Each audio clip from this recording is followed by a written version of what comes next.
How's it going, Raider Nation? It's JT coming at you with another episode of the Rarecast East Coast pregame show just by myself today. I hope you guys enjoyed the victory week we had this past week. It felt good to get a win, especially against the Broncos. Like I said, we beat the Broncos. It was a 22-16 overtime win on a Derek Carr finisher to Davante Adams, burning Patrick Surtain on a great route ran by him. But now we're heading into enemy territory. We're heading into the former NFC West rivals, or AFC West rivals, in the Seattle Seahawks. Going into Seattle, it's going to be a very, very, very tough game. I'm expecting a loss. I'm not going to lie. I'm going to preview this by saying I'm expecting a loss. However, it's not impossible for us to win, but it's going to be very difficult, especially where we have the injuries that we do, specifically to possibly Josh Jacobs not being able to take a full workload this week due to his tweaked calf. Or just his calf injury. I'm not sure exactly what it is, but that's going to be a major difference maker in my opinion. If he does play, we have a better chance of winning. But if he takes a half of his normal workload, it's still going to be much tougher to win. If he doesn't play at all, we're not winning. there's no ifs, ands, or buts about it. But taking a look at just comparing stats, right now the offense ranks 16th in the league, which is not great. 342 total yards in the game, 8th in passing, 23rd in rushing, and 16th in points with 22.5 points per game. However, defensively, we rank in the bottom 5 in total defense. We allowed 370 yards per game, tied for 24th in passing with 247.6 yards per game allowed, 20th in rushing with 122.9 yards per game allowed, and 24th in points allowed and 24.2. On the flip side, Seahawks rank 11th in total offense, 352 yards a game, 13th in passing, 13th in rushing, so they're very balanced, very, very balanced offense, and 5th in points, 25.7 points per game. Defensively, they rank 26th, so they actually have a very similar defense to us. In total defense, 21st in passing, 20th in rushing, and tied for 22nd in points allowed, with 24.1 points per game allowed. But they do get a lot more turnovers overall.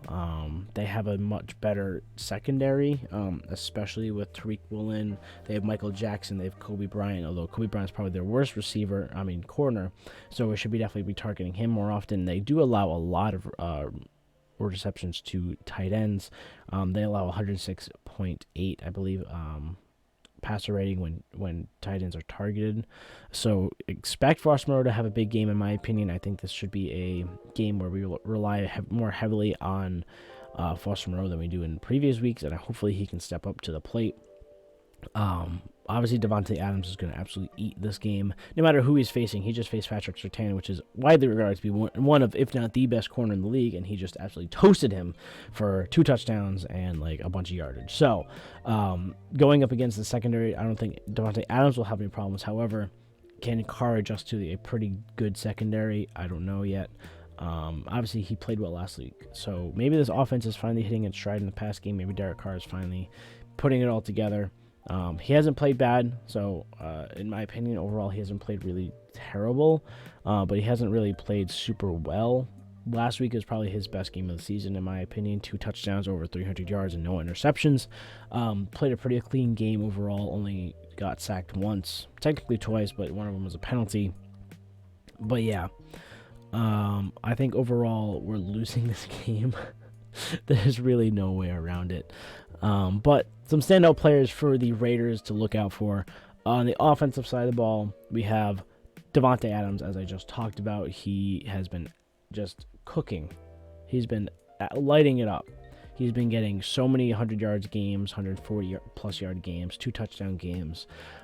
He's up there with Hall of Famers for most 10-plus touchdown seasons.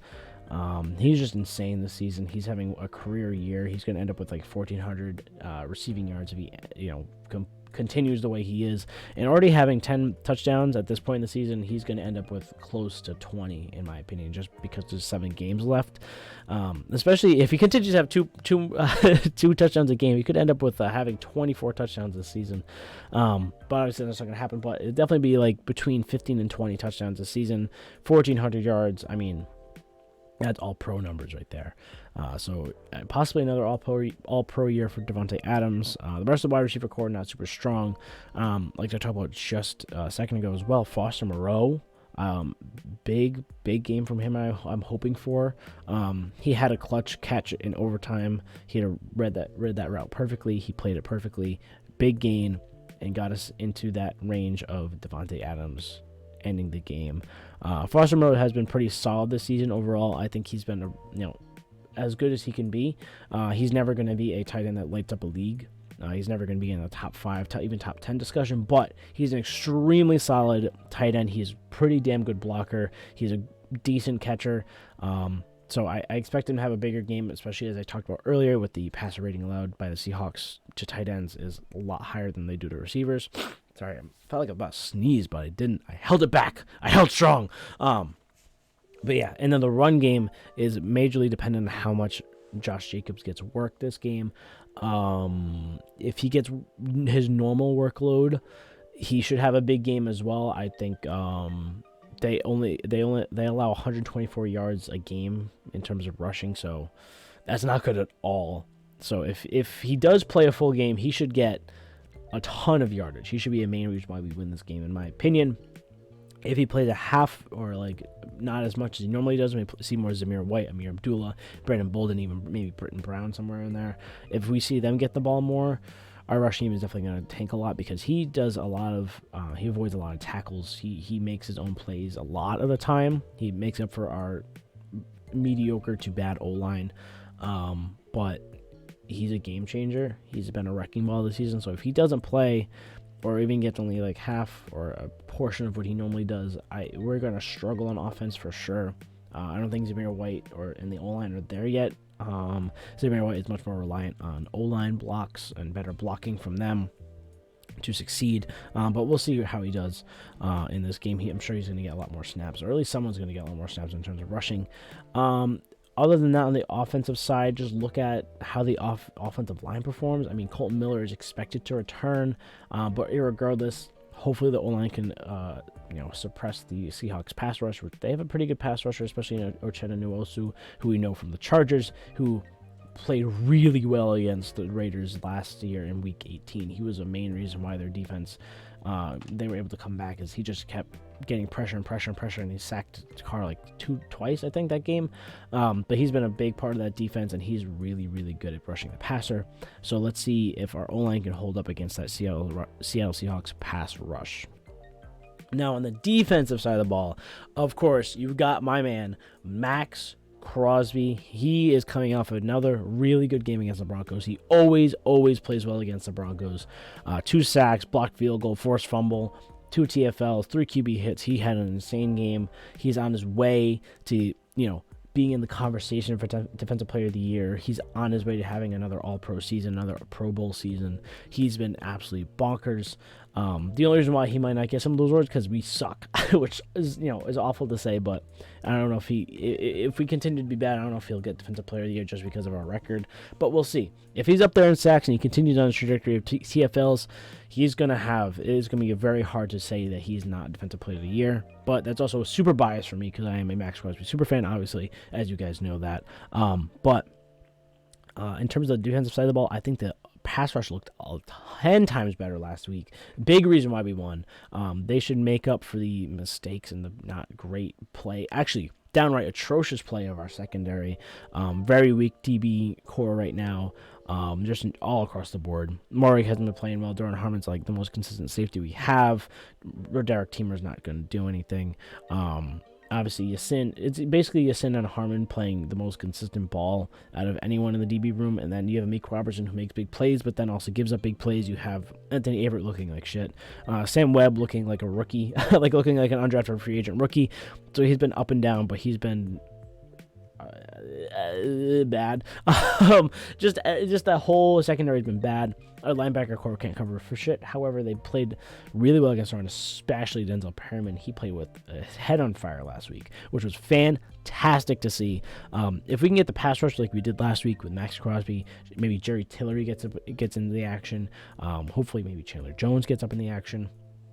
And Bilal Nichols and Andrew Billings.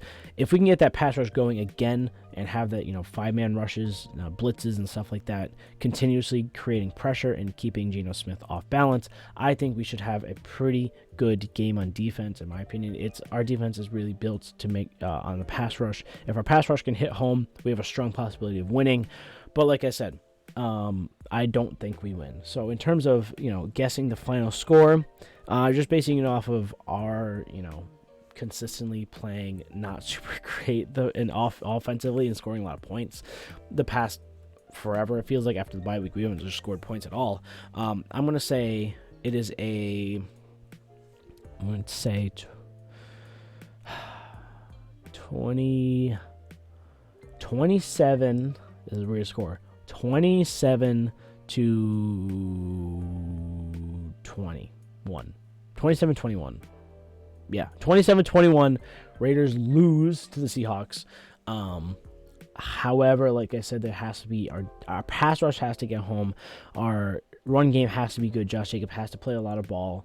And Devontae Adams has to eat for us to even have a chance of winning. But I still think it's going to be a one-score game. We're not going to go get blown out. I really don't think we're going to get blown out. But it's going to be another one-score loss, probably end up with the offense having the ball and we fail. Because, again, it was the Broncos where we're going to win against the Broncos no matter what. I had so much confidence going into that game just because we always beat the Broncos, especially with Josh Jacobs and Max Crosby, always playing super well against them. But this game is just is worrying. It's obviously not going to be easy. The 12th man is a big reason for their wins. Their fan base is crazy. But you never know. But, yeah, my prediction is we lose 27-21. And then we know down in the comments below how you guys think this game is going to go, your players to watch, how you think the final score is going to look like, Raiders win, Raiders lose, etc., so on and so forth. If you guys enjoyed the video, don't forget to leave a like and subscribe. Don't forget to check out NJ Raider Nation channel, who wasn't able to be here this week, but he should be back next week. Just a crazy holiday weekend.